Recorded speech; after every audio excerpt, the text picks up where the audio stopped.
Haleluya, shalom jemaat Tuhan. Shalom. Pagi hari ini setiap kita boleh berkumpul di rumah Tuhan, mengucap syukur untuk setiap kebaikan Tuhan. Oleh karena kasih Tuhan dalam kehidupan kita, kita boleh ada karena hari ini. Amin saudara. Amin. Puji nama Tuhan. Pagi hari ini setiap kita bersyukur kalau kita boleh dikasih kesempatan untuk datang ke dalam hadirat Tuhan, ke dalam rumah Tuhan, menghadap tahta Tuhan. Semua karena anugerah Tuhan. Mari Bapak Ibu Saudara, kita mau bersatu dalam doa. Bapa yang baik, kami datang kepadamu Tuhan. Kami mengucap syukur Tuhan untuk pagi hari yang indah ini Tuhan. Kalau kami boleh datang ke dalam hadirat-Mu Tuhan. Ini hati kami Tuhan. Kami datang kepadamu Tuhan. Kami memandang kepadamu Tuhan. Kami mau katakan kepada Engkau Tuhan, Kau sungguh baik dalam kehidupan kami. Terima kasih Bapa yang baik. Kami mau datang ke dalam hadirat-Mu lebih dalam lagi Tuhan. Haleluya. Mari jemaat Tuhan, kita mau katakan kepada Tuhan, tak terukur kasih-Mu Tuhan. Kau telah mati gantikan diri kami Tuhan. Haleluya. Tak terukur kasih-Mu Yesus, Kau telah mati gantikan diriku. Kau curahkan darah-Mu untuk tebus dosaku. Tak terukur kasih-Mu Yesus, Kau telah mati gantikan diriku.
Tuhan.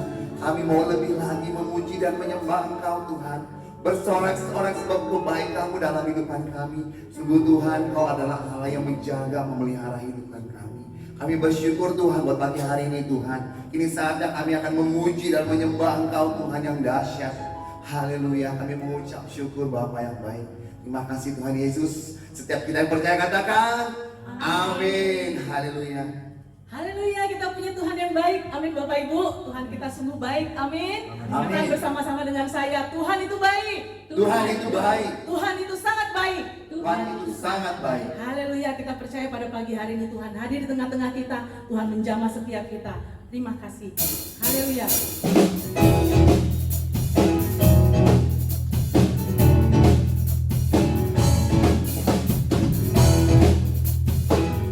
Kita katakan dengan keyakinan kepada Tuhan. Saya undang Bapak Ibu untuk bangkit berdiri. Kita katakan bahwa Tuhan kita adalah Tuhan yang baik.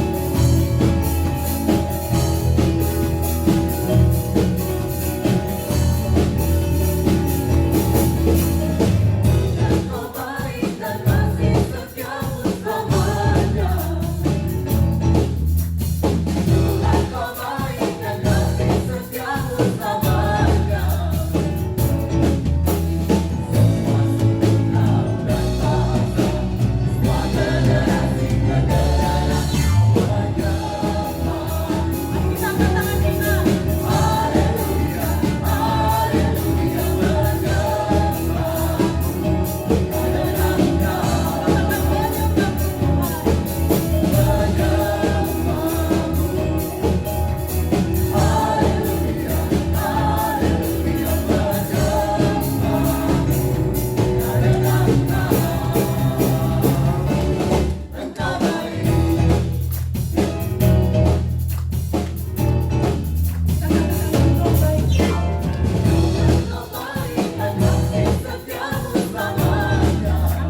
percaya kita punya Tuhan yang kuat, Tuhan yang dahsyat, amin. Amin. Tuhan yang sanggup melakukan segala perkara dalam kehidupan kita, amin. Amin. Kita mau terbang bersama dengan Tuhan, haleluya. Firman Tuhan, kita mau tenang kepada Tuhan. Firman Tuhan, kita bagi setiap kami Tuhan. Mari Tuhan, kita bersorak-sorak sebab Tuhan kita sungguh baik, haleluya. Katakan firman-Mu, Firman-Mu Tuhan, kita bagi kakiku, janji-Mu terang bagi jalan jalanku, kebenaran-Mu menuntun setiap hari. Ku menantikan, berikan kuasa baru. Bukan terbang tinggi di awan bersamamu dalam kemuliaan. Firman-Mu terus menopang, bukan hamba di dalam-Mu Tuhan. haleluya. Setiap kita bersuka cita, amin. Haleluya, Tuhan sungguh baik. Mari jemaat Tuhan, kita mau katakan firman-Mu. Firman-Mu Tuhan, berita bagi kakiku. Mari jemaat Tuhan katakan, Janji-Mu terang bagi jalan-jalanku, kebenaran-Mu menuntun setiap hari. ku menantikan-Mu. Ku menantikan, berikan kuasa baru. Ku kan terbang tinggi di awan Bersama-Mu. dalam kemuliaan. Firman-Mu terus menopang, Bukan aman, bukan aman. mari jemaat Tuhan lebih lagi kita mau katakan, bukan terbang. Bukan terbang tinggi di awan Kita mau angkat tangan kita kepada Tuhan, amin. dalam kemuliaan. Firman-Mu, haleluya. Terus menopang, Lebih lagi kita mau katakan kepada Tuhan, haleluya. bukan terbang tinggi di awan Bersama-Mu Tuhan, dalam kemuliaan Tuhan. Firman-Mu terus menopang, bukan hamba di dalam-Mu Tuhan. Bukan hamba di dalam-Mu Tuhan. Bukan hamba di dalam-Mu Tuhan. Haleluya. Terima kasih Tuhan. Oh, haleluya. Mari jemaat Tuhan, berikan bantuan Tuhan kita. Berikan bantuan Tuhan. Wow, haleluya. Lagi buat Tuhan kita. Haleluya, haleluya. Kita punya Tuhan yang luar biasa. Amin, saudara. Haleluya. Saya persilakan saudara untuk duduk. Haleluya, kita siap mendengar firman Tuhan. Amin Bapak Ibu. Mari kita buka hati kita untuk mendengar firman Tuhan. Tuhan adalah Tuhan yang sempurna. Mari kita tundukkan kepala kita akan berdoa. Terima kasih Tuhan. Hati kami tenang ketika kami berada dekat dengan Tuhan. Engkaulah jawaban hidup kami. Engkaulah kekuatan kami. Engkaulah pemelihara di dalam hidup kami Tuhan. Pertolongan demi pertolongan-Mu di dalam hidup kami, sungguh kami melihat bahwa kami memiliki Allah yang hidup, Allah yang sungguh mengasihi kami, Allah yang telah memberikan nyawanya bagi kami dan memberikan segala apa yang ada padanya bagi setiap kami. Terima kasih Tuhan. Kita katakan sama-sama, hatiku tenang. Hatiku tenang berada dekat-Mu. Kaulah jawaban hidupku. Hatiku tenang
datang daripada Engkau ya Tuhan.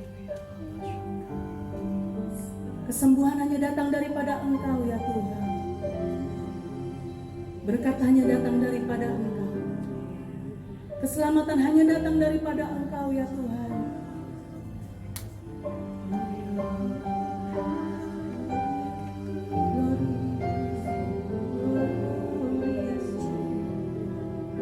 Pertolongan kami, pertolongan kami datang daripadamu, datang daripadamu. Kami telah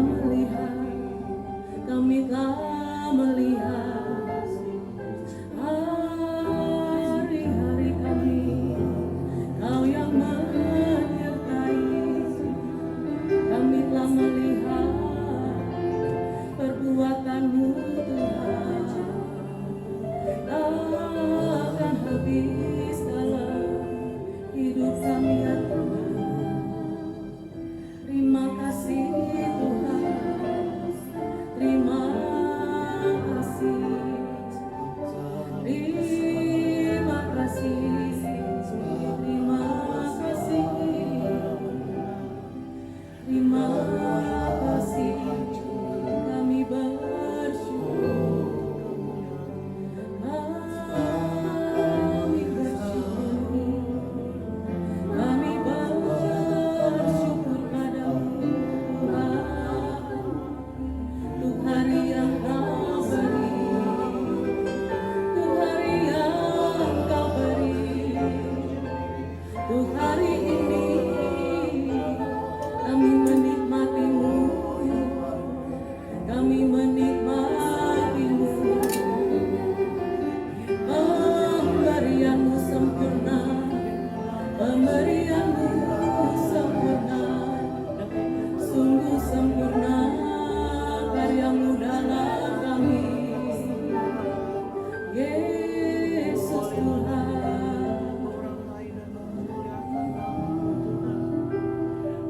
Biarlah pada pagi hari ini hati kita terbuka hanya kepada Tuhan. Biarlah ketika kita mengatakan kepada Tuhan, Tuhan kami sungguh-sungguh membutuhkan Engkau. Engkaulah sumber mata air dalam hidup kami. Engkaulah sumber kekuatan kami ya Tuhan.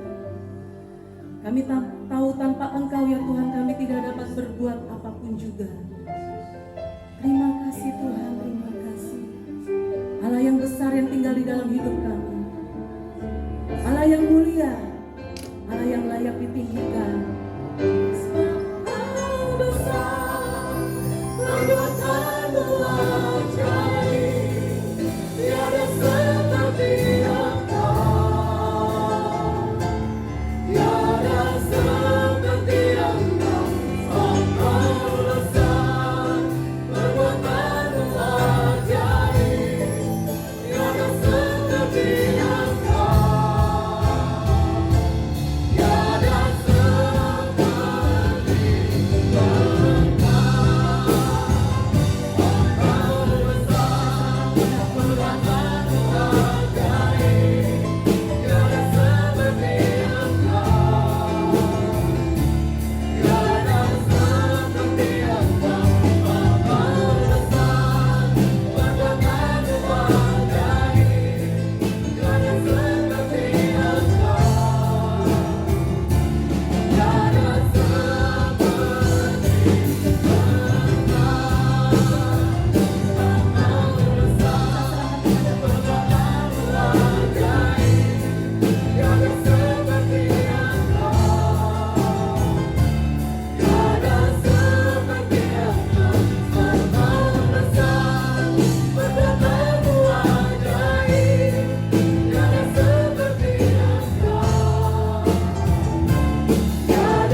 baik kami mengucap syukur kepada Bapa oleh karena Yesus Kristus Tuhan, oleh Roh Kudus yang tinggal di dalam kehidupan kami.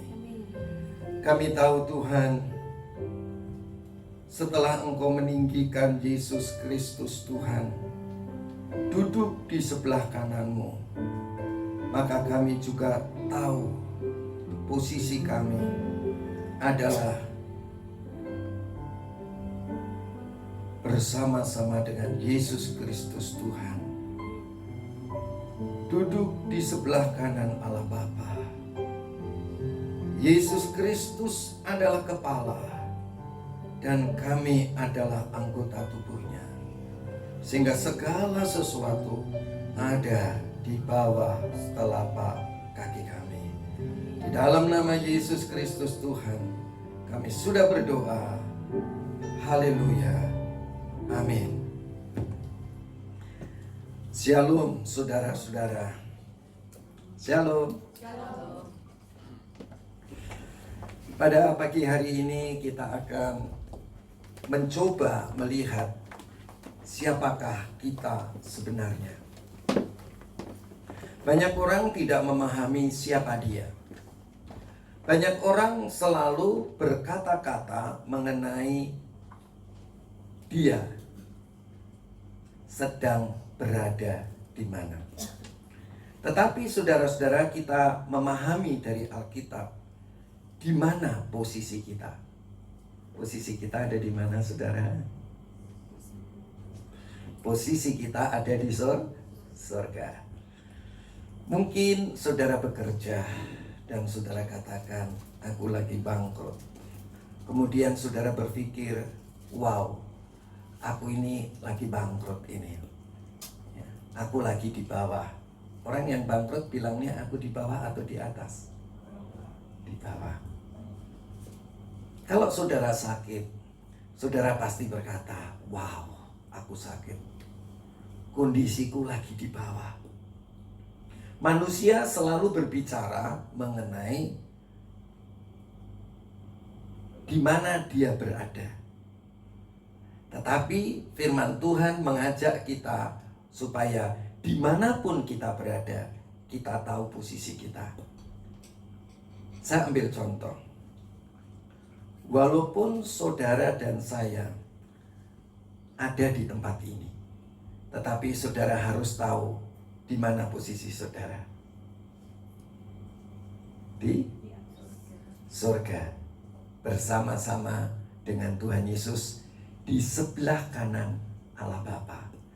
Segala sesuatu ada di bawah telapak kaki Tuhan, dan kita adalah anggota tubuhnya. Jadi semuanya ada di bawah kita. Amin, saudara. Nah, kalau orang tahu itu, pasti hatinya gembira, hatinya bersuka cita, dan dia dapat lakukan segala perkara dengan gairah, dengan semangat, dengan kekuatan yang datang daripada Allah. Sayangnya, kita sebagai anak-anak Tuhan selalu berbicara mengenai keadaan kita sekarang. Harusnya kita bicara mengenai apa, saudara? Posisi, kedudukan kita. Saya ambil contoh. Seorang suami, dia adalah kepala keluarga. Kalau suami itu pergi ke kantor, siapakah dia?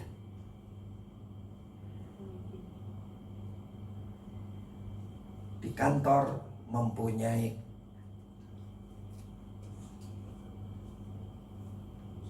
keadaan, ya, mempunyai sikon, situasi dan kondisi, adalah dia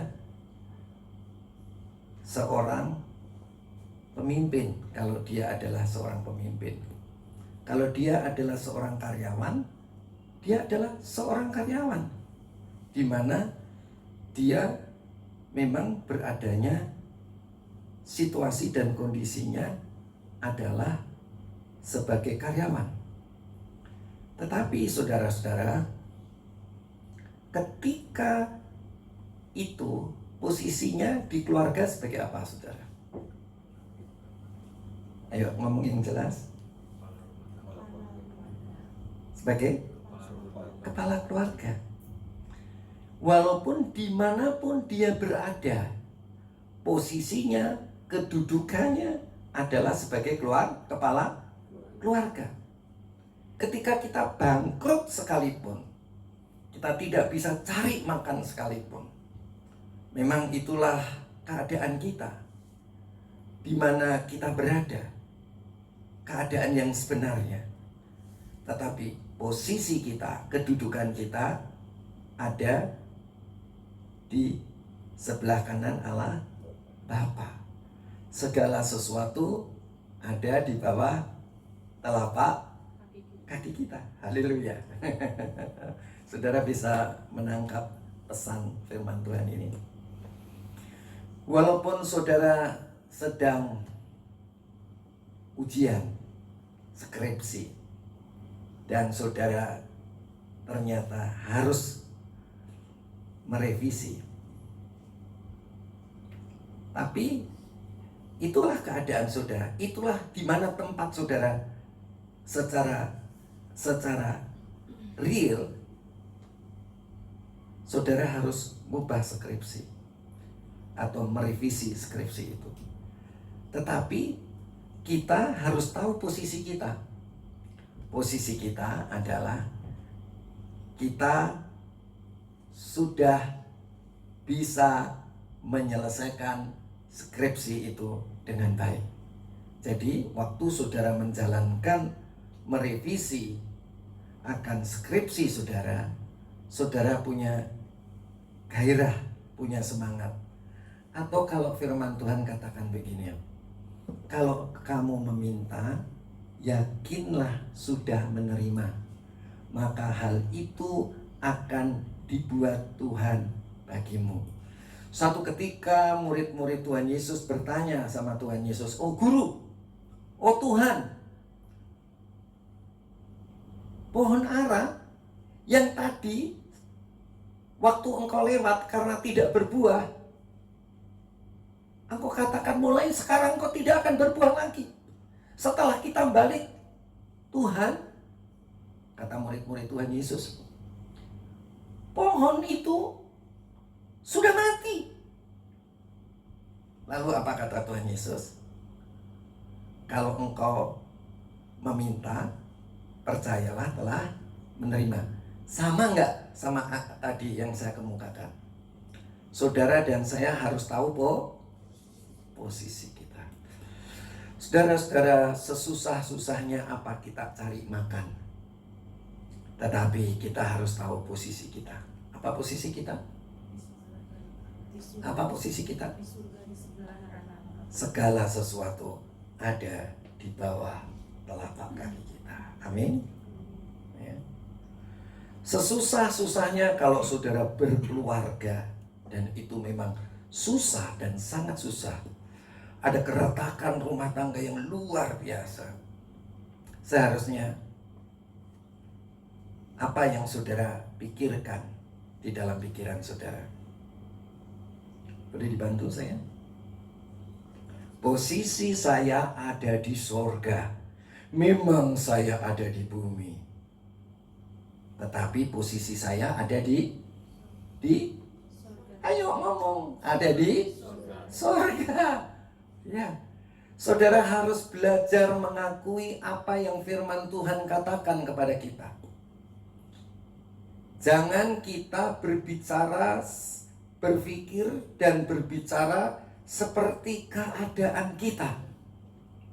Keadaan kita mungkin belum menguntungkan, tetapi kita harus tahu posisi kita. Seorang raja, dia pasti mempunyai anak-anak raja. Anak raja itu diajarinya gimana, saudara? Bagaimana cara makannya? Bagaimana cara berjalannya? Baik di kerajaannya, di istananya, maupun kalau sekalipun dia makan di warteg, pasti dibilang jangan sampai makan di warteg. Tapi kalau sampai makan di warteg, sikapnya adalah sikap seorang anak raja. Nah, saya lihat wajah-wajah saudara ini adalah wajah belum saya kenal sebagai wajah si anak raja, anak Bapak kita yang di surga, yang sedang didudukkan, diposisikan di sebelah kanan Allah Bapa, bersama-sama dengan Tuhan Yesus, di mana Tuhan Yesus adalah kepalanya dan kita adalah tubuhnya. Mari saudara-saudara, saya akan ajak saudara membaca firman Tuhan di dalam Kisah Rasul-Rasul. Kisah Rasul-Rasul pasal 2 ayat yang ke-25. Kisah Rasul-Rasul pasal 2 ayat yang ke-25.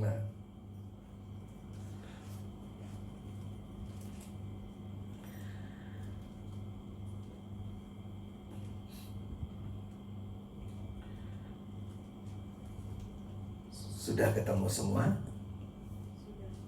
Ya. Sebab Daud berkata tentang dia, aku senantiasa memandang Tuhan. Tentang dia itu dia siapa saudara? Ayo ijab bareng-bareng. Sebab Daud berkata tentang dia. Dia ini siapa? Ayo kita simak ya. Kalau kita membaca Alkitab, kita simak betul-betul. Kalau saudara tahu firman Tuhan, saudara akan tahu posisi saudara. Kenapa kita nggak ngerti posisi kita?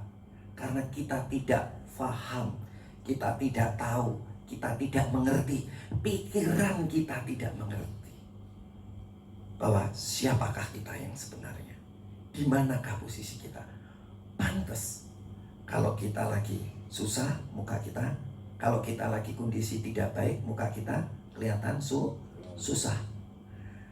Saudara-saudara, kalau kita tahu posisi kita, apapun yang terjadi dalam hidup kita, kita akan selalu bergembira. Kenapa? Karena kita tahu posisi kita. Ya, saudara tentu tahu Daud. Ya, saudara kenal Daud? Daud adalah seorang raja yang diurapi Tuhan, yang dipilih Tuhan. Dan Daud ini saudara-saudara, dia dijanjikan oleh Tuhan bahwa dia akan menjadi raja. Saudara-saudara, kalau sepintas akan dipikirnya Daud itu akan menjadi raja selama-lamanya di Israel. Tetapi Tuhan tidak bicara mengenai Daudnya yang menjadi raja selama-lamanya, tetapi Tuhan sedang berbicara mengenai keturunan Daud. Mengapa Yesus disalibkan? Ya, saudara-saudara, ya, ini ada urutannya ke sini. Mari kita lihat ayat yang ke-25. Sebab Daud berkata tentang dia. Dia ini siapa? Tuhan Yesus Kristus. Dia adalah keturunan daripada Daud. Pertama-tama Daud memanggil keturunannya itu Tuanku. Ya. Mari kita lihat saja. Sebab Daud berkata tentang dia, aku senantiasa memandang kepada Tuhan. Aku ini siapa? Tuhan Yesus Kristus. Senantiasa memandang kepada Tuhan. Tuhan ini siapa? Siapa Tuhan ini? Allah Bapa. Ya. Tuhan Yesus selalu memandang kepada Allah Bapa. Tuhan Yesus selalu memandang kepada Allah Bapa. Coba saudara kalau membaca Alkitab harus pakai otak. harus pakai pikiran. Saya mau nebakin saudara, Tuhan Yesus itu didudukkan oleh Bapaknya di sebelah kanannya atau sebelah kirinya? Ya, ya, kamu memang orang pintar. Ya, memang betul, cerdas. Saya aja baca berkali-kali. Katanya Tuhan Yesus ditaruh di sebelah kanan, yang memegang tampuk kekuasaan Allah. Kok ini,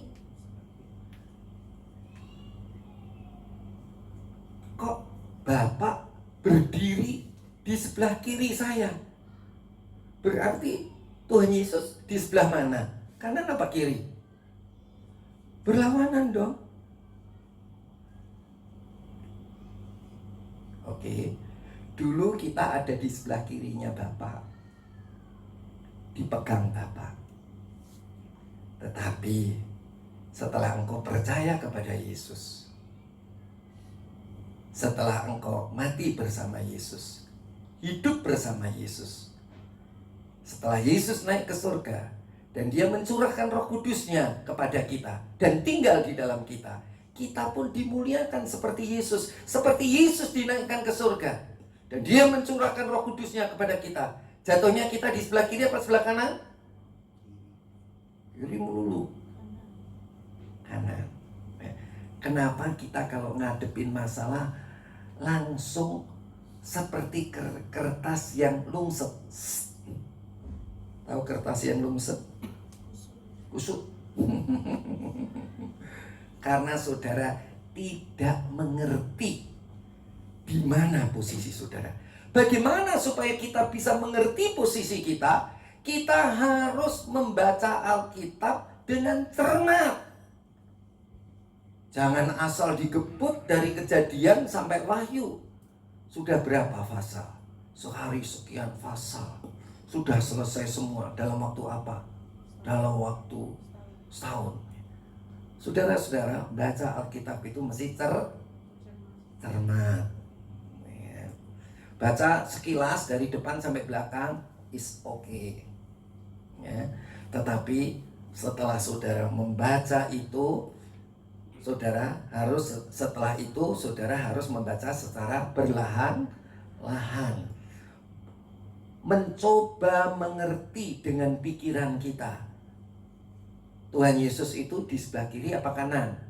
Setelah dia ditinggikan, dimuliakan, dinaikkan ke surga, maka dia didudukkan di sebelah kanan Allah Bapa. Demikian juga kita. Tetapi sebelumnya saudara-saudara, ketika ini Yesus Kristus sebagai manusia ya. Yesus Kristus itu sebagai manusia, waktu sebagai manusia. Kalau dia sebagai Allah, dia tetap Allah. Tetapi ketika dia menjadi manusia, dia kemudian ditinggikan, dimuliakan, dinaikkan ke surga. Setelah dibangkitkan, saudara-saudara, dia didudukkan di sebelah kanan.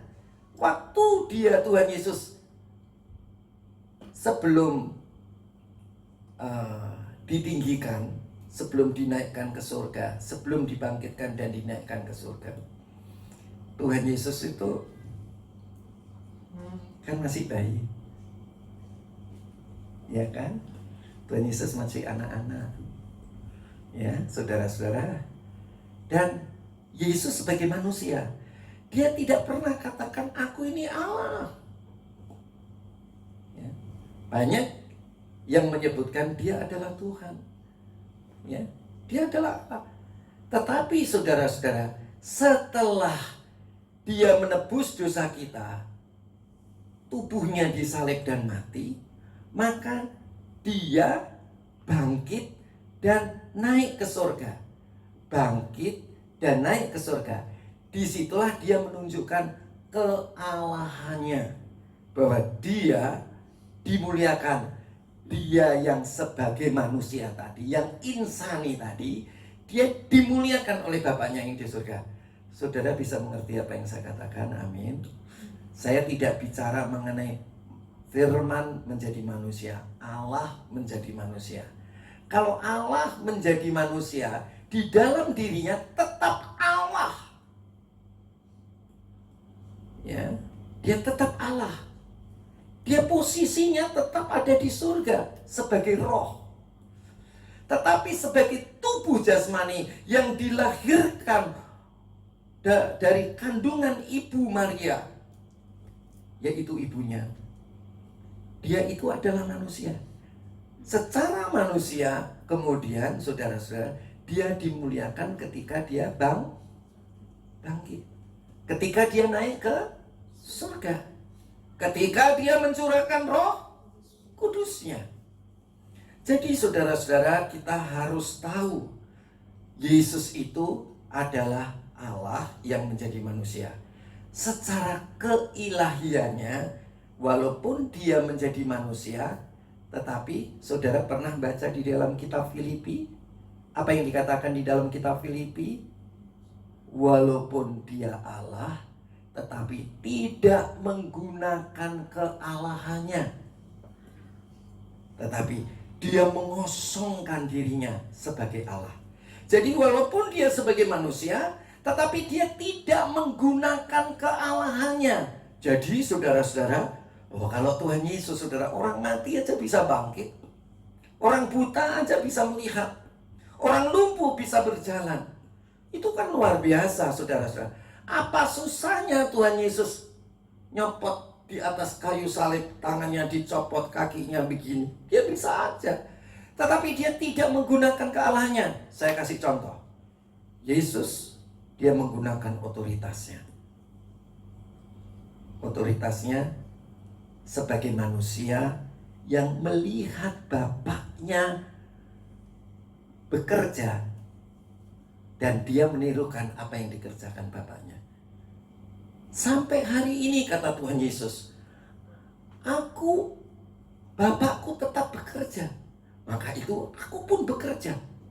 Jadi dia mengerjakan sesuatu berdasarkan apa yang dilihat dari Bapaknya. Saudara-saudara, Tuhan Yesus melihat Bapaknya dari mana? Dari rohnya. Sama seperti kita, kalau kita melihat apa yang Yesus katakan atau Yesus kerjakan, saudara-saudara, kita cuma ngelihat dari kedalaman roh kita. Dari kedalaman roh kita itu kita ngerti, oh Tuhan Yesus mau saya menumpangkan tangan ke atas orang gila supaya orang gila itu sembuh. Dari mana kita tahu? Cukup dari roh kita. Oleh sebab itu, saudara-saudara, saya mau membahas dulu. Kemudian Tuhan Yesus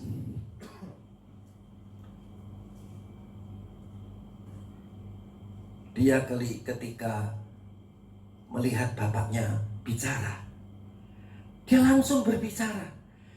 Jadi saudara-saudara, Tuhan Yesus itu sebagai insani kemanusiaannya, dari tubuh jasmaninya itu, dia memang anak Maria, keturunan Daud. Tetapi secara roh, saudara-saudara, dia adalah Allah itu sendiri.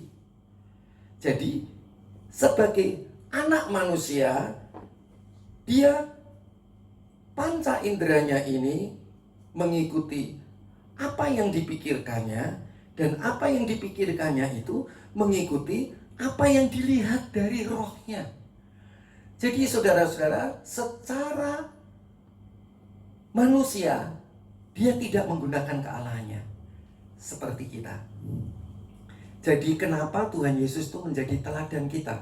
Kita nggak bisa bilang begini, oh Tuhan Yesus nyembuhin. Karena apa? Dia karena Allah. Dia mencelikakan orang buta kan karena dia Allah. Kita nggak bisa bilang begitu, karena dia sudah bergantung penuh dengan roh. Ayo jawab, roh kudus. Ya. Sama seperti kita. Ya. Saudara-saudara, mari kita akan lanjutkan apa yang dikatakan ayat 25 ini. Sebab Daud berkata tentang Yesus, aku besar Kristus Yesus senantiasa memandang kepada Tuhan, senantiasa memandang Allah.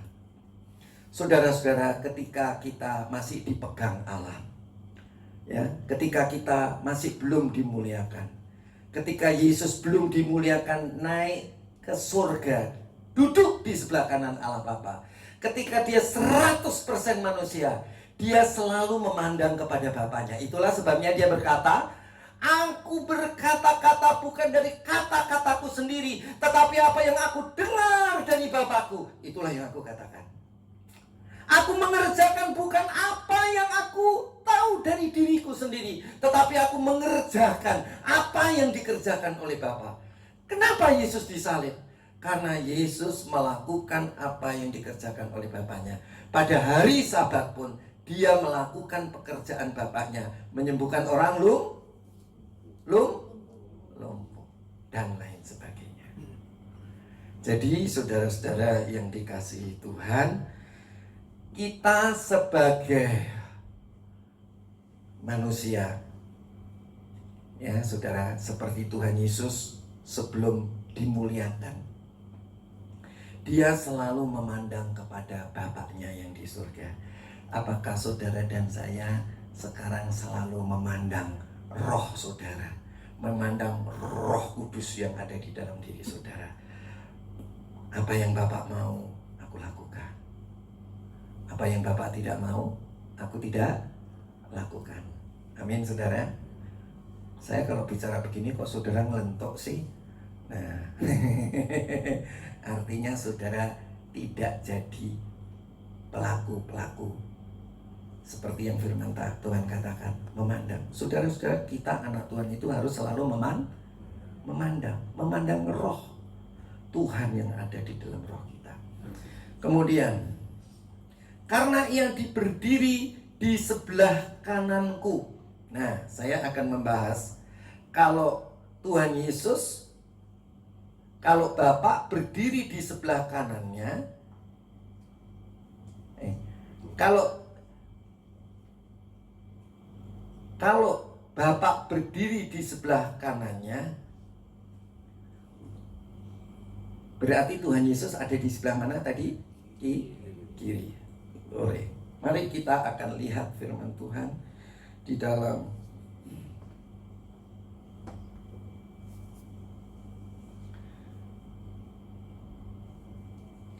Yesaya 41 ayat 13.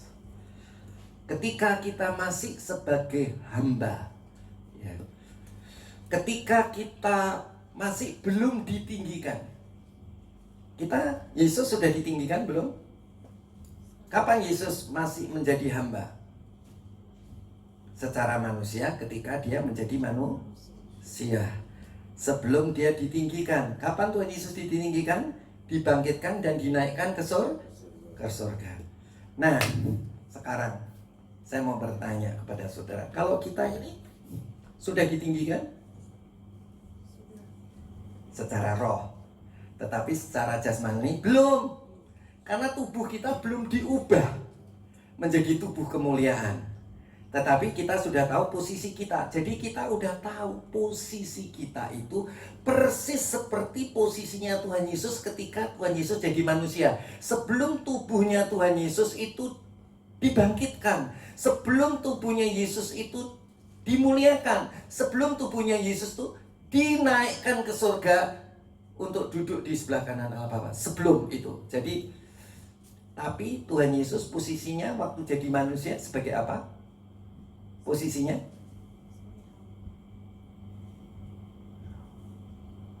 secara keadaan dia posisinya sebagai hamba, tubuhnya sebagai hamba, tetapi rohnya sebagai posisinya anak Allah. Persis kayak kita. Tubuh kita ini memang kita lagi bangkrut. Rumah tangga kita lagi berantakan. Tapi apa yang kita pikirkan? Apa yang kita pikirkan? Ayo jawab. Ya? Kita tahu posisi kita, ya. Memang badan kita ada di sini, tapi kita tahu posisi kita. Sama aja beginilah, saudara ada di sini, pikiran saudara di mana? Di gorengan. Ada juga yang jalan-jalan, nanti hari Senin depan mau pergi kemana, ya kan? Bikin acara, oh ya kan? Kan begitu. Jadi pikiran kita di mana? Ya. Om Ahok liburan mau kemana? Belum ada pikir sama. Oh, belum ada pikiran. Nah sekarang, terus pikirannya di mana sekarang, Om? Ya, saya di surga menyembah Tuhan. Oh, di surga menyembah Tuhan. Agung banget loh, luar biasa. Haleluya. Ya kalau bisa begitu syukur, ya kan?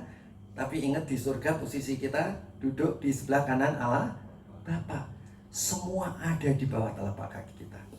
Jadi artinya Om Ahok nggak lemes-lemes lagi. Penjualan kain sepi. Siapa yang bilang? Tuhan bilang, tidak bilang begitu. Aku akan terus naik dan tidak akan pernah turun. Oh, ya kan? Kita harus tahu posisi kita. Ya, kita harus tahu posisi kita. Saudara-saudara, kenapa anak Tuhan kok nggak ngerti posisinya? Karena nggak ada yang ngasih tahu. Ya. Kenapa nggak ada yang ngasih tahu? Udah dikasih tahu tapi tidak mau tahu. Nggak pernah baca Alkitab. Saudara harus baca Alkitab. Anak sekolah minggu aja diajari baca kitab suci, doa tiap hari, doa tiap hari, doa tiap hari. Baca kitab suci, doa tiap hari kalau mau tumbuh. Kalau mau tumbuh, kalau mau tumbuh, baca kitab suci, doa tiap hari kalau mau tumbuh. Ayo, siapa yang baca Alkitab tiap hari? Baca, saudara. Doa itu harus tiap hari, kita harus berdoa. Saudara bisa berdoa, ikuti online kita. Ya, pagi ada, siang ada, malam ada. Ya, kita doa bareng-bareng. Kita baca Alkitab bareng-bareng supaya kita bisa bertumbuh. Kalau saudara nggak bisa bertumbuh, untuk apa kita baca Alkitab? Kita baca Alkitab supaya pikiran kita mengerti. Saudara dengar firman Tuhan ini untuk apa? Supaya pikiran kita mengerti posisi kita. Untuk apa kita berdoa? Supaya kita bisa tahu apa yang dikerjakan oleh Bapa, apa yang dikatakan oleh Bapa kepada kita. Alkitab berbicara mengenai objektif untuk semua orang. Tetapi saudara-saudara, kalau apa yang kita lihat di dalam roh kita, yaitu Roh Kudus yang ada di dalam roh kita, kita perhatikan. Dikatakan tadi, aku senantiasa memandang kepada Tuhan. Pikiran kita harus senantiasa memandang Tuhan. Untuk apa? Supaya kita tahu apa yang sedang dikerjakan oleh Bapa, apa yang sedang dikatakan oleh Bapa secara subjektif, secara pribadi. Saudara-saudara nggak bisa katakan, tumpangkanlah tanganmu ke atas orang sakit, maka orang itu akan sembuh. Kemudian sudah tumpang tangan. Coba saudara lihat, kalau ada hamba Tuhan tumpang tangan, apakah mereka semua sembuh? Tuhan Yesus pernah loh tumpang tangan di tempat kelahirannya. ya, bukan kelahirannya, di tempat dia dibesarkan. Tapi yang disembuhkan cuma sedikit. Karena apa, saudara-saudara? Mereka kekurangan tidak percaya, kurang iman. Nah, saudara-saudara, kalau Tuhan Yesus itu, saudara-saudara, dia tahu siapakah yang disembuhkan. Ya, saudara-saudara, yang bapaknya ngeliat, bapaknya ngerjakan. Oh, bapak itu lagi bekerja di sana ya, saya mau ikut di sana. Oh, bapak ini lagi ngerjain di sana ya, saya mau ke sana. Oh, bapak lagi ngerjakan di sana ya, saya mau ke sana. Dari mana kita tahu bapak kita lagi mengerjakan di sana? Roh kita itu tahu. Roh kita itu langsung mempunyai keinginan, mempunyai kerinduan. Ya, pikiran kita bisa ngerti. Ya, dari mana ngertinya? Dari roh kita. Ya, roh kita. Kalau roh kita sudah, pikiran kita akan tahu, perasaan kita akan tahu, kehendak kita akan tahu. Kemudian kita bertindak. Jadi kalau ada orang yang datang untuk didoakan, ya saudara-saudara ya, itu saudara dan saya harus perhatikan roh saudara. Bapak atau Tuhan Yesus sedang bekerja di situ enggak? Kalau Bapak dan Tuhan Yesus tidak sedang bekerja di situ, jangan saudara kerjain. Blank, kosong, tidak akan ada yang terjadi. Jadi itulah sebabnya kita harus senantiasa memandang kepada Tuhan. Tuhan Yesus sendiri berkata, aku senantiasa memandang kepada Tuhan. Jadi saudara dan saya, apapun keadaan saudara, dimanapun saudara berada, tetapi kita harus tahu posisi kita. Kita harus terus memandang Tuhan. Tuhan Yesus waktu dia menjadi manusia, dia sebagai hamba, dia selalu memandang Tuhan. Ya, memandang Bapaknya. Apa yang dikerjakan Bapak, itulah yang aku kerjakan. Apa yang dikatakan Bapak, itulah yang aku katakan. Artinya selalu memandang, selalu dengar-dengaran. Dia dengarannya dari mana, saudara? Dari rohnya. Karena saudara-saudara, secara Allah dia tidak menggunakan kealahannya ketika dia jadi manusia. Tetapi saudara, secara ketika dia jadi manusia, dia fokusnya ke Roh Kudus yang ada di dalam dia, ya. Saudara, tadi saya mengajak saudara membaca Yesaya 41 ayat 13. Kita baca sama-sama. Sebab aku ini Tuhan Allahmu, Allah Bapa, memegang tangan kananmu. Ya kan? Memegang apa saudara? Tangan kanan. Berarti kita di sebelah, tangan kanan kita dipegang, berarti kita ada di sebelah kiri, ya. Sebab aku ini Tuhan Allahmu memegang tangan kananmu dan berkata kepadamu, jangan takut, akulah yang menolong engkau. Jadi saudara-saudara, kita ini walaupun ada di sebelah kiri, saudara-saudara, walaupun kita ini masih belum dimuliakan secara tubuh, tetapi secara roh kita ini adalah sudah dimuliakan, duduk di sebelah kanan Allah Bapa bersama-sama dengan Tuhan Yesus. Tuhan Yesus sebagai kepala, kita sebagai anggota tubuhnya. Segala sesuatu ada di bawah kita. Dan saudara-saudara, waktu Tuhan Yesus ada di sebelah kirinya Bapaknya, ya, dia dikatakan aku memegang tangan kananmu. Jadi kita ini pandang Tuhan terus saja. Amin. Kita jangan takut. Janganlah takut. Aku menolongmu. Walaupun tubuh kita belum dimuliakan, tetapi roh kita sudah didudukan di sebelah kanan Allah Bapa bersama dengan Yesus. Roh kita ini sudah menjadi anak-anak Allah. Kapan roh kita menjadi anak-anak Allah? Waktu kita percaya kepada Tuhan Yesus. Ya, oke.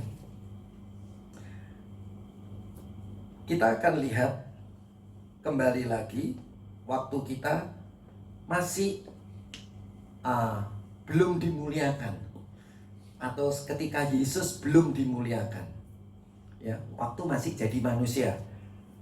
Sekarang tubuhnya sudah dimuliakan, tapi tubuh kita sekarang masih belum dimuliakan. Tapi roh kita sudah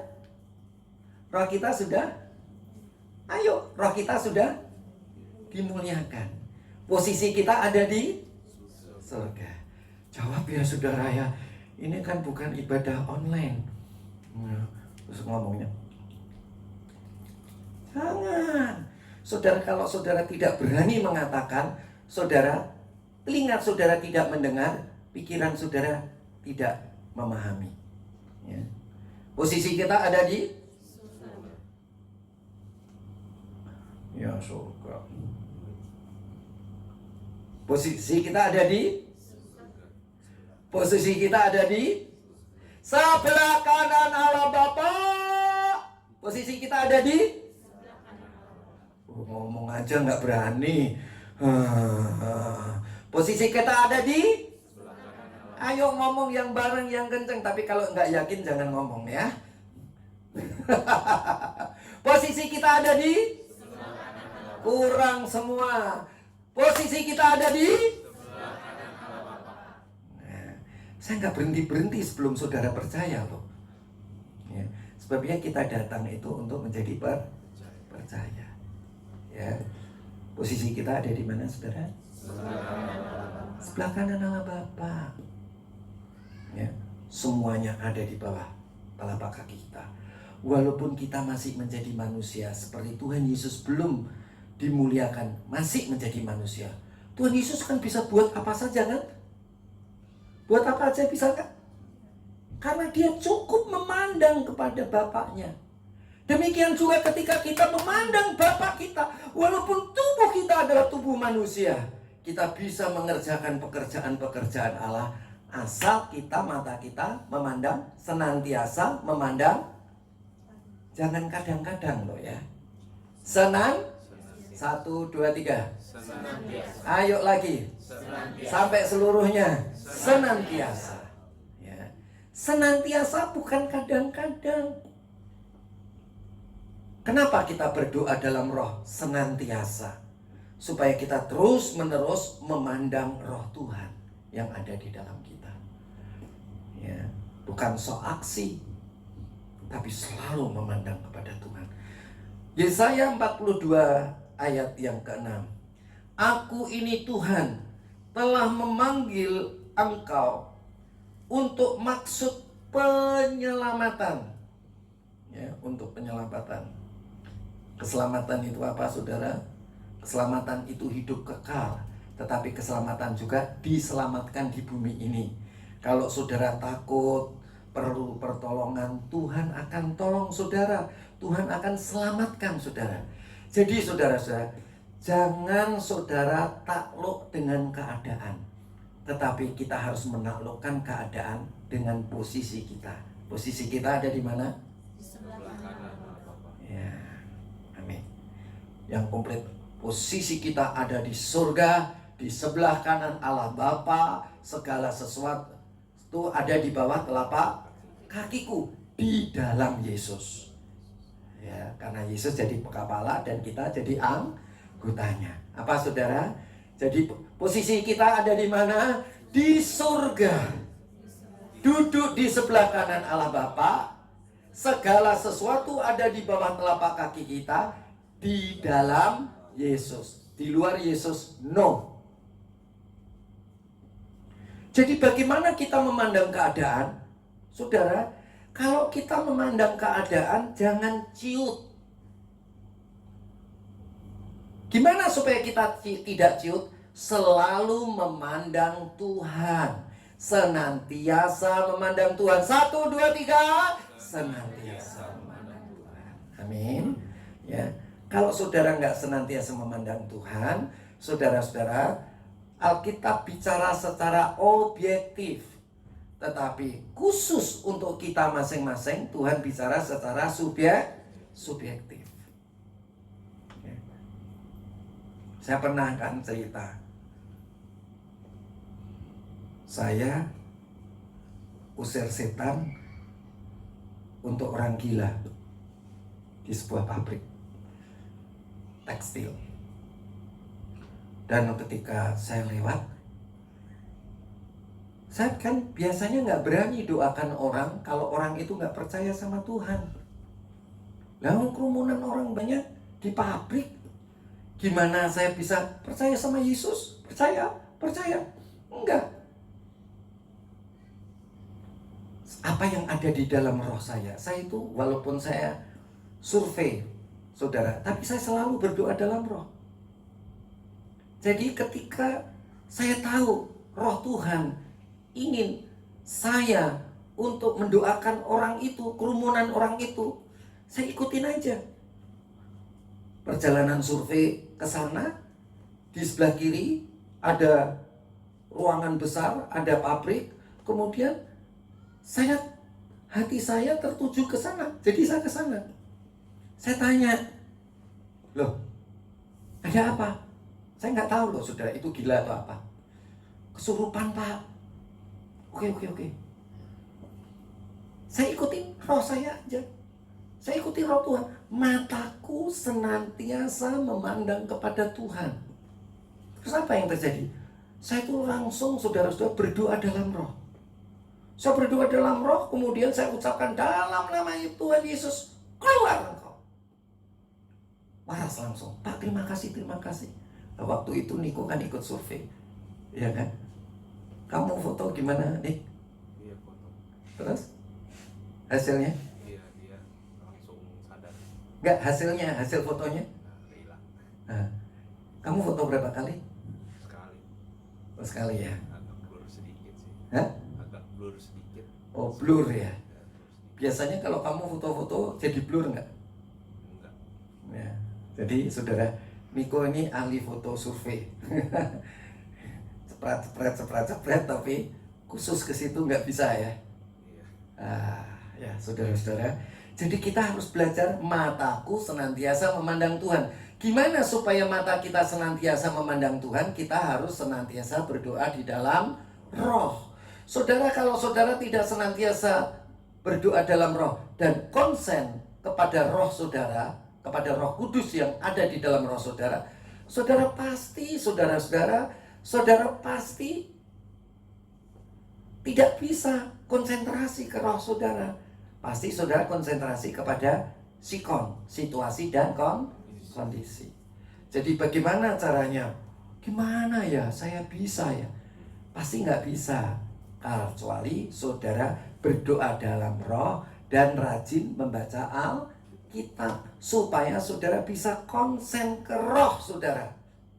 Kalau saudara tidak berdoa dalam bahasa roh dan tidak membaca Alkitab, maka saudara tidak bisa konsen. Karena konsennya pikiran kita, jadi begini, roh itu di dalam, jiwa itu di tengah, dan tubuh ini panca indera di luar. Jadi saudara, pikiran itu saluran. Ya, saudara-saudara, mana yang kuat?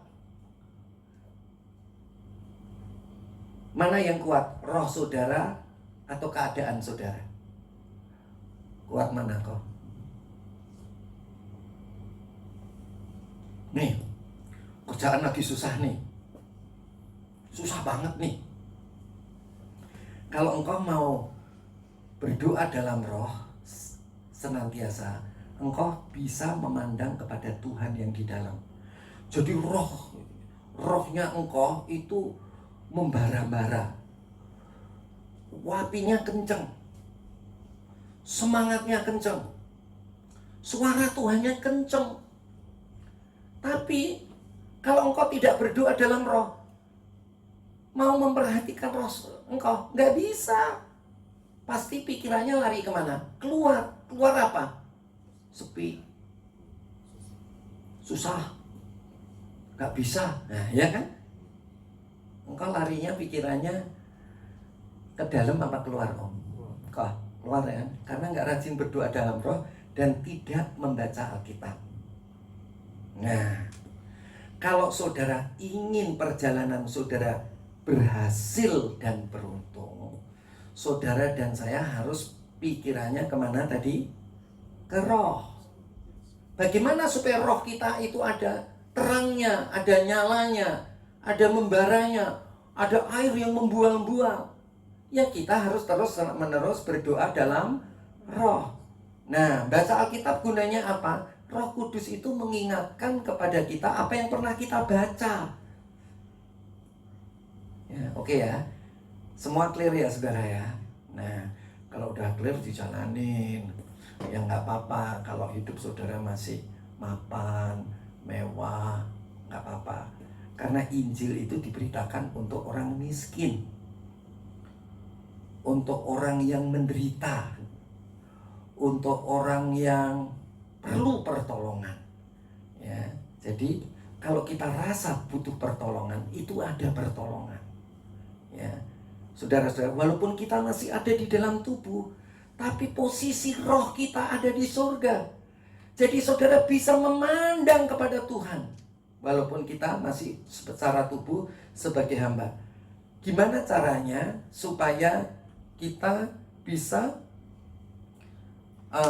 kita akan lihat saudara-saudara, kita akan lihat mengenai ketika Tuhan Yesus ditinggikan. Ya, ketika Tuhan Yesus ditinggikan, kita lihat di dalam, coba saudara lihat begini. Itu kan tadi ayat berapa saudara yang kita baca? Kan sudah tadi Yesaya sudah kan 42 ayat 6 belum? Oh, mari kita. Loh, tadi ini belum dibaca ya? Belum, yang sudah itu Yesaya 41:13. Oh oke. Baca dulu ya. Aku ini Tuhan telah memanggil engkau untuk maksud penyelamatan. Aku kan udah bilang penyelamatan tadi ya, ini ayatnya. Ya, penyelamatan. Telah memegang tangan kananmu. Berarti dia waktu kita menjadi hamba, waktu tubuh kita belum dimuliakan, tapi roh kita sudah dimuliakan. Artinya roh kita punya posisi di surga. Aku telah membentuk engkau dan memberi engkau menjadi perjanjian bagi umat manusia. Ya, waktu kita masih jadi hamba, roh kita sudah dimuliakan, sudah punya posisi di surga, tapi tubuh kita masih begini nih. Aku telah membentuk engkau dan memberi engkau menjadi perjanjian bagi umat manusia. Kita ini berguna untuk umat manusia, menjadi terang untuk bangsa-bangsa.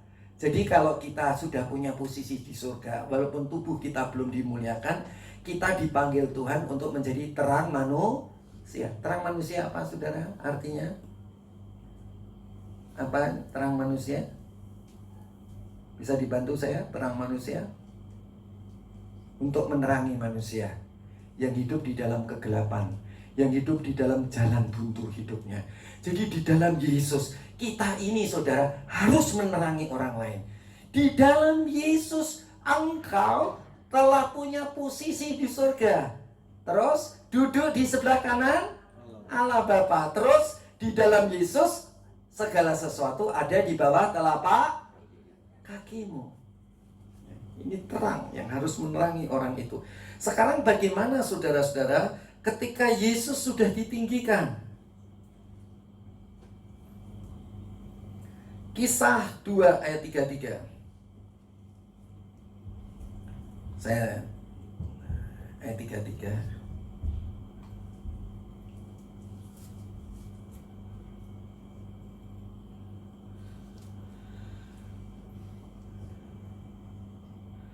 Dan sesudah ia, Yesus, ditinggikan oleh tangan kanan Allah, menerima Roh Kudus yang dijanjikan itu, maka dicurahkannya apa yang kamu lihat dan dengar di sini. Ya. Jadi posisi kita setelah Tuhan Yesus ditinggikan dengan tangan kanan Allah, dan menerima Roh Kudus yang dijanjikan itu, maka dicurahkannya apa yang kamu lihat dan dengar di sini. Kemudian ayat 35, Tuhan Yesus dikatakan, duduklah di sebelah kananku sampai kubuat musuh-musuhmu menjadi tumpuan kakimu. Amin saudara.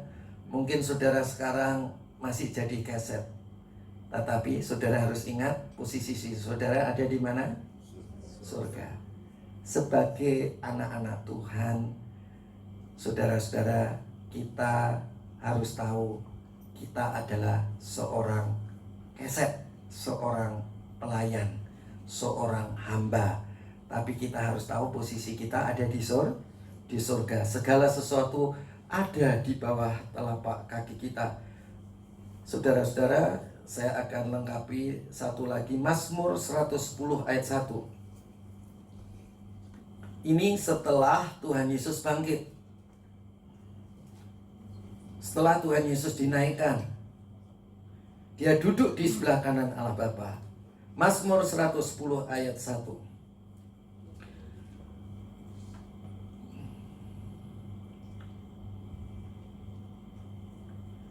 Mazmur Daud. Kita baca sama-sama, 1, 2, 3. Mazmur Daud. Demikianlah firman Tuhan kepada Tuanku, duduklah di sebelah kananku. Persis kan ya saudara, duduklah di sebelah kananku. Setelah Yesus ditinggikan, kita sudah ditinggikan secara jasmani? Belum. Secara rohani? Waktu Tuhan Yesus jadi manusia, Dia sudah ditinggikan secara rohani?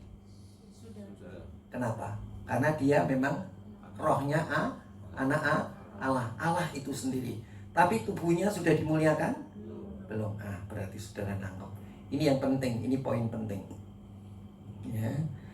Duduklah di sebelah kananku sampai kubuat musuh-musuhmu menjadi tumpuan kakimu. Jadi saudara, semua yang ada di bumi ini secara posisi ada di bawah telapak kaki Tuhan. Artinya saudara, segala sesuatu ada di bawah kaki Tuhan. Segala sesuatu, Tuhan Yesus itu berkuasa. Nanti Dia akan datang sebagai Raja Israel, tetapi juga menjadi Raja bagi bangsa-bangsa. Efesus 1 ayat 20. Ini ayat terakhir.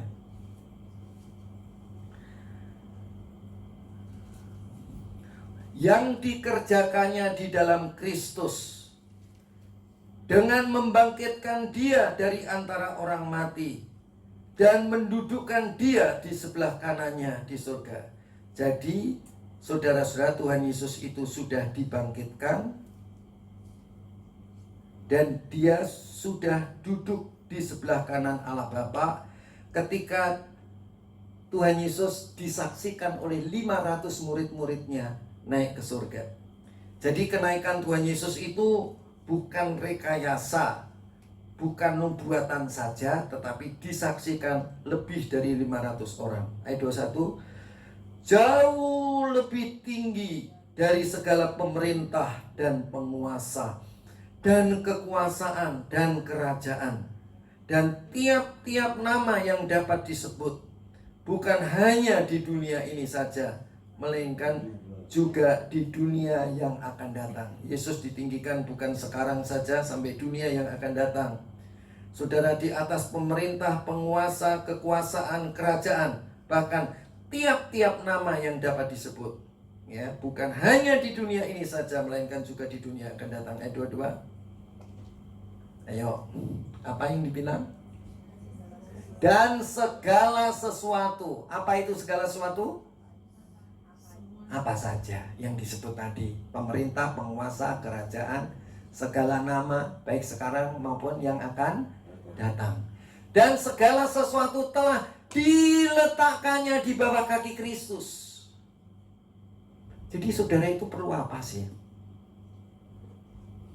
Semuanya pasti jadi percaya saja. Dan segala sesuatu telah diletakkannya di bawah kaki Kristus. Dan dia telah diberikan kepada jemaat itu siapa? Kita orang-orang yang percaya. Sebagai apa saudara? Kepala dari segala yang ada. Sedangkan kita anggota tubuhnya, dia adalah kepalanya. Saudara, jadi tidak ada persoalan yang tidak bisa dipecahkan. Amin. Apa yang tidak bisa dipecahkan? Kalau saudara tidak senantiasa memandang kepada Tuhan. Bagaimana saudara bisa senantiasa memandang Tuhan? Saudara harus berdoa dalam bahasa roh dan membaca Alkitab. Alkitab itu secara general, tetapi apa yang dikerjakan Allah di dalam roh kita itu secara pribadi. Ya, jadi saudara, misalnya apa saja yang kau kerjakan menjadi berhasil dan beruntung, ya enggak, secara subjektifnya Tuhan ngomong apa? Oh, kerjakan yang ini, oh kerjakan yang itu. Bukan semuanya saudara kerjakan, ya. Oke. Jadi itu ada tuntunan dari Tuhan. Kami memuji kebesaran-Mu,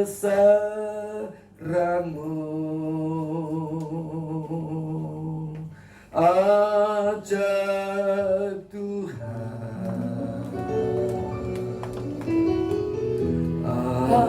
ajaib Tuhan, kami memuji kebesaran-Mu,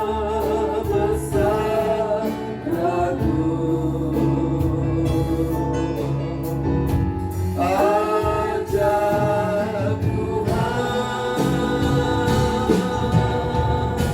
ajaib Tuhan. Mari kita bangkit berdiri. Kami memuji kebesaran-Mu,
ajaib Apakah engkau percaya? Kalau engkau percaya, limpahkan seluruh isi hatimu kepada Tuhan. Engkau ajaib. Karena engkau telah memposisikan secara roh diri kami adalah anak-anak Allah. Walaupun tubuh kami masih tubuh jasmani, tetapi roh kami didiami oleh Roh Kudus menjadi anak-anak Allah. Saudara, angkat kedua tanganmu.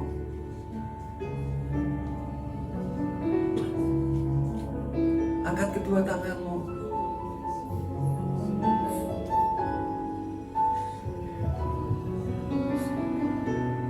Katakan kepada Dia, semua dari dasar hatimu yang paling dalam. Kami memuji kebesaran-Mu.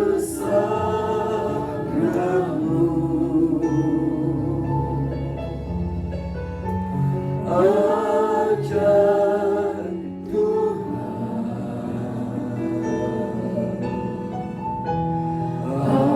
ajaib Tuhan.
Pandanglah ke depan.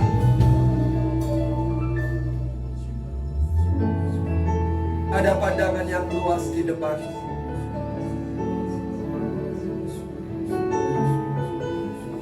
Pandanglah ke depan. Oh, haleluya. Engkau mempunyai masa depan yang baik. Masa depan yang penuh harapan. Tidak ada rintangan yang dapat merintangi engkau selama engkau ada di dalam Tuhan. Engkau akan menjadi perkasa. Engkau akan menjadi kuat.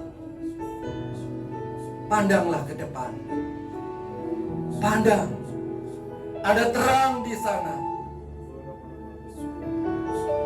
Rama-lama shikinara, lama-lama shikinara. Pandang dia. Pandang. Jangan takut. Engkau punya masa depan. Pandang ke depan. Pandang ke depan. Jangan goyah. Pandang ke depan. Jangan takut. Ayo saudara, angkat kedua tanganmu ke surga. Tataplah masa depanmu dengan penuh harapan. Tuhan memegang engkau dan jangan takut. Tuhan memegang tangan kananmu.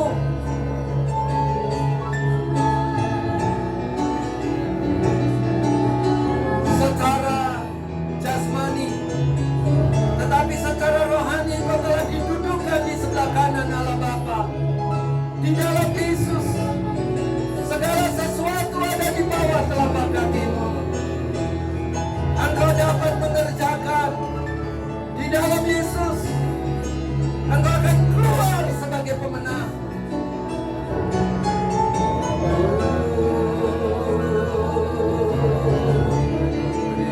Terima kasih Yesusku, terima kasih Yesusku.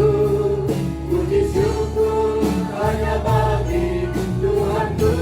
Terima kasih Yesusku, terima kasih Yesusku. Puji syukur hanya bagi Tuhanku. Puji syukur hanya bagi Tuhanku. Puji syukur hanya bagi Tuhanku.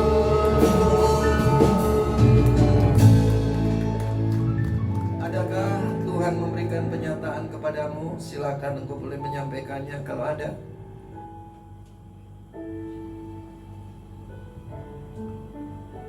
Terima kasih Tuhan, Engkau telah berfirman dan menyampaikan pesan-pesan-Mu kepada kami.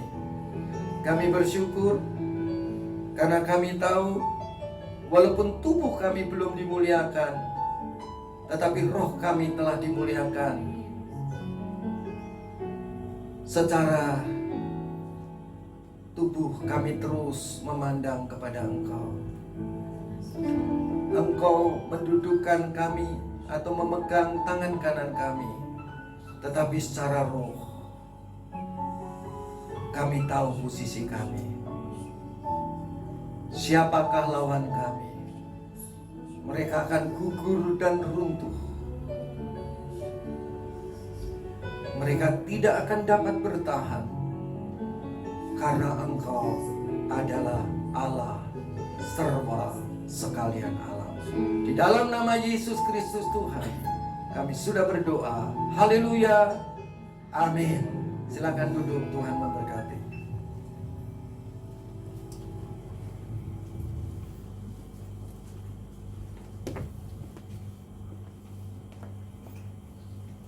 Sambil saya bacakan pengumuman, kantong persembahan dapat dilihatkan.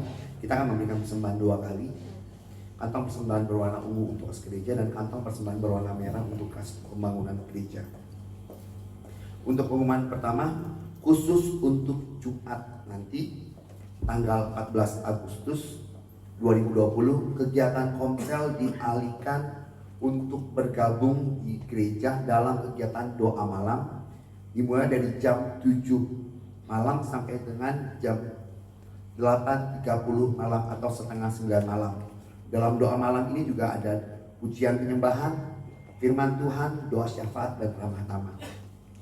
Jadi mari Bapak Ibu Saudara bergabung untuk Jumat ini tanggal 14 Agustus 2020. Jangan lupa ya saudara, komselnya dialihkan untuk bergabung di gereja. Untuk pengumuman kedua juga kami ingatkan kembali, di tempat ini ada kegiatan doa setiap hari Senin sampai dengan Sabtu, dimulai dari doa pagi dari jam 4:30 sampai jam 5:30 pagi, dan juga ada doa siang dari jam 12 sampai jam 1 siang, dan doa malam dari jam 7 sampai jam 8 malam. Khusus untuk Sabtu malam kegiatan doanya ditiadakan karena waktu yang ada digunakan untuk persiapan ibadah hari Minggu. Dan juga saudara, untuk ibadah hari Minggu dapat diikuti secara bersamaan melalui aplikasi Zoom. Dan selanjutnya untuk jemaat juga dapat mengikuti rekaman ibadah pagi melalui YouTube Real Church. Nanti saudara, nanti sore biasanya sudah ada di YouTube-nya, saudara bisa menyaksikan. Jadi saudara, mari kita menggunakan fasilitas yang Tuhan sediakan untuk setiap kita beribadah dan berdoa datang ke dalam hadirat Tuhan. Mari saudara, kita mau lebih sungguh-sungguh lagi dalam hadirat Tuhan, mengenal Tuhan lebih dalam lagi. Demikian pengumuman. Saya undang saudara untuk bangkit berdiri. Kita akan mengakhiri pada pagi hari ini. Kita mengatakan kepada Tuhan, kita mengangkat tangan kita kepada Tuhan. Kita mengatakan sebab Kau besar Tuhan, perbuatanmu ajaib. Haleluya.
Terima kasih Bapa di dalam Yesus Kristus Tuhan, kami mengucap syukur atas firman-Mu, atas pesan-pesan-Mu, atas hadirat-Mu, atas semua penyataan yang Kau nyatakan kepada kami, baik kami yang ada di dalam gereja ini maupun jemaat Tuhan yang ada di rumah masing-masing, bahkan yang sedang melihat atau mengikuti ibadah secara Zoom. Terima kasih kalau kami boleh mengembalikan apa yang telah Tuhan berikan kepada kami, dan kami percaya tingkap-tingkap langit dibukakan untuk kami supaya kami boleh mengembalikannya kembali kepada Tuhan. Sebentar lagi kami akan pulang ke rumah kami masing-masing. Angkat tanganmu saudara-saudara. Saudara-saudaraku yang kekasih di dalam Tuhan Yesus Kristus, pulanglah engkau ke rumahmu masing-masing dengan damai sejahtera dari Allah Bapa, kasih daripada Tuhan Yesus Kristus, dan persekutuan dengan Allah Roh Kudus, mulai sekarang sampai selama-lamanya, yaitu di dalam nama Tuhan Yesus Kristus. Amin.